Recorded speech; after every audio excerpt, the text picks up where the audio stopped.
remember when I first noticed. A low rattling beneath the floor. Sometimes I would awake in the night and lie there listening to it, so curious what it may be. I would kiss my sleeping wife's cheek and walk out on the pier that was below the lighthouse.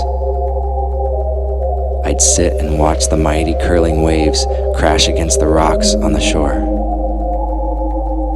I'd look out across the water, and in the lighthouse's swaying beacon, sometimes I would catch a glimpse of a vessel rising up and down on the sea. I have a peculiarly strong subconscious that tells me things I should not know and guides me to things I should not find. Very deep inside me, it kept giving me a strange feeling about the lighthouse that we called our home, a most subtle yet sure suspicion. Never a day went by that I didn't wonder about it. Something deep down was urging me to push, to haste. By some revelation, I knew time was ticking. I had to unlock the mystery before it was too late. I had to understand it because somehow I knew that I would need to understand it. Months ago, I was contacted by someone regarding the lighthouse. He was helplessly curious about it.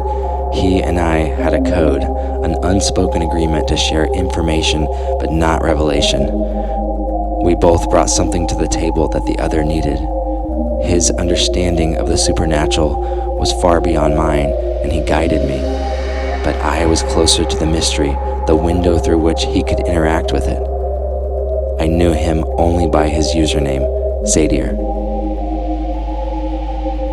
Nobody knew what happened to the man who lived in the lighthouse before us. He was my uncle. There were a lot of theories. He was an odd character, they said, though I never knew him very well. He wasn't particularly close to anyone. He was the lighthouse keeper before me, faithfully ensuring that its oscillating beacon never failed to reach out to the captains who navigated the sea. Then, one day, without warning, the lighthouse's lantern turned off. 2 men drove quickly to the lighthouse. One hurried to the service room to try to find out why the light had gone dark. The other man looked everywhere for my uncle. He searched every room, every closet, every balcony.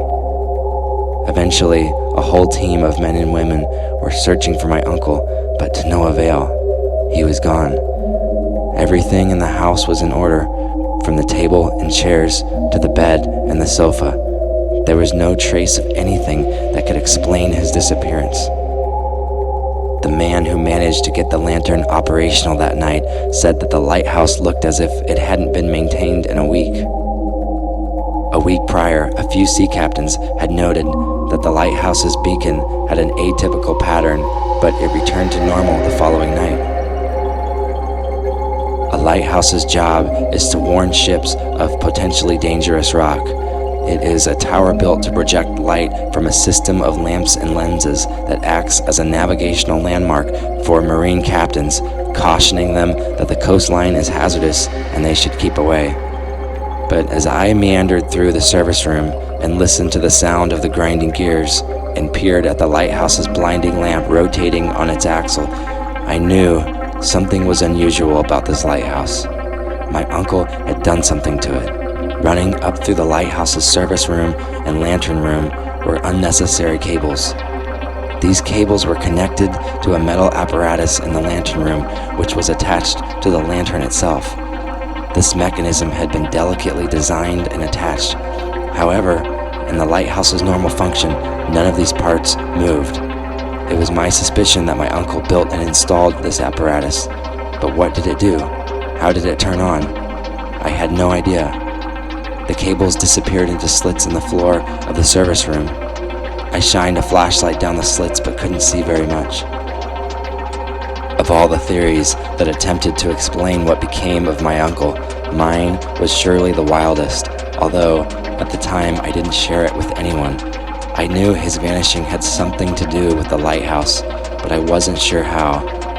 I found that my uncle and I have some things in common. He had a similar subconscious that told him things he should not have known and led him to things he should not have been able to find. I was determined to uncover whatever he had discovered here and hopefully unlock the mystery of his disappearance. So when the request came for a new lighthouse keeper, I applied, and my wife and I moved into the abandoned lighthouse, making it our home.